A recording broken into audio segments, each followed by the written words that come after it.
ካልኣይቲ መልእኽቲ ጳውሎስ ናብ ጢሞቴዎስ ምዕራፍ 1 ካብ ጳውሎስ ነታ ክርስቶስ ኢየሱስ ለተስፈወና ሕይወት ከበስር ብፍቓድ ኣምላኽ ናይ ኢየሱስ ክርስቶስ ሐዋርያ ዝኾነ ናብ ጢሞቴዎስ ፍቁር ወደይ ካብ እግዚአብሔር ኣቦን ካብ ክርስቶስ ኢየሱስ ጐይታናን ጸጋ ንሕረት ሰላም ንስኻ ይኹን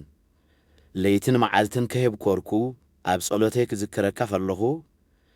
ነቲ ኸምቲ ናይ ኣቦታተይ ገይረ ብንጹሕ ሕሊና ዘገልግሎ ኣምላኽ ኣመስግኖ ኣለኹ ክንደይ ከም ዝነባዕካ እዝክር እየ ሕጂ ኸኣ ብታሕጓስ ምእንቲ ክምላእ ክርእየካ እናፍቕ ኣለኹ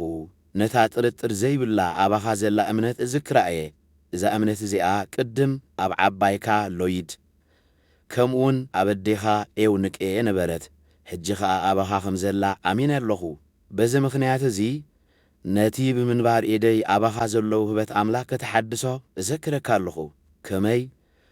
ኣምላኽ መንፈስ ሓይልን ፍቕርን ገዛእ ርእስኻ ምብታእን እምበር መንፈስ ፍርሃት ኣይሃበናን ደጊም ንጐይታ ብምስካርን በኣይ ብእሶሩ ናይ ትሕፈር እኳ ደኣ በቲ ኣምላኽ ዝህበካ ሓይሊ ምእንቲ ወንጌል ምሳይ መከራ ጽገብ ንሱ ብግብርና ዘይኮነስ ብፍቓዱን በቲ ብክርስቶስ ኢየሱስ ዘመናት ቅድሚ ምጅማሩ ዝተዋህበና ጸጋን ኣድሓነና ብቅዱስ ጽዋዓውን ጸውዓና እዚ ጸጋ እዚ ድንንሣእ መድሓኒና ኢየሱስ ክርስቶስ ተገልጸ ንሱ ንሞት ስዒሩ ንሕይወትን ንዘይሙማትን ብወንጌል ናብ ብርሃን ኣውፅኦ ኣነ ናይዚ ወንጌል እዚ ኣዋጅን ሐዋርያን መምህርን ክኸውን ተሸምኩ በዚ ምኽንያት እዚ ኸኣ የሓሳረ መከራ ዝጸግብ ዘለኹ ግና እምነተይ ኣብ መን ኣውዲቐዮ ከም ዘለኹ ስለ ዝፈልጥ ኣየሓፍርን እየ ንሱ ኸኣ ነዚ ዘማዕቆብክዎ ክሳብ እታ መዓልቲ እቲኣፍሕልዎ ከም ዝኽእል ርግጸኛ እየ ነቲ ኻባይ ዝሰማዕካዮ ቅኑዕ ትምህርቲ ከም ምሳሌ ጌርካ ሓዞ በቲ ብክርስቶስ ኢየሱስ ዝረኸብናዮ እምነትን ፍቕርን ከኣ ንበር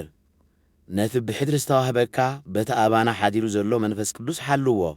እቶም ኣብ እስያ ዘለዉ ኲላቶም ከም ዝኸድዑኒ ትፈልጥ ኢኻ ኣብ መንጎኦም እኳ ፊጌሎስን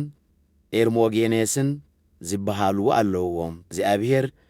ንቤት ሄኔሲፎሩ ምሕረት ይሃባ ከመይ ንሱ ብማእሰርተይ ከሓፈረ ብዙሕ ግዜ ኣጸናኒዕኒ እዩ ኣብ ሮማ ምስ መጸውን ክሳዕ ዝረኽበኒ ብዙሕ ደኺሙ እዩ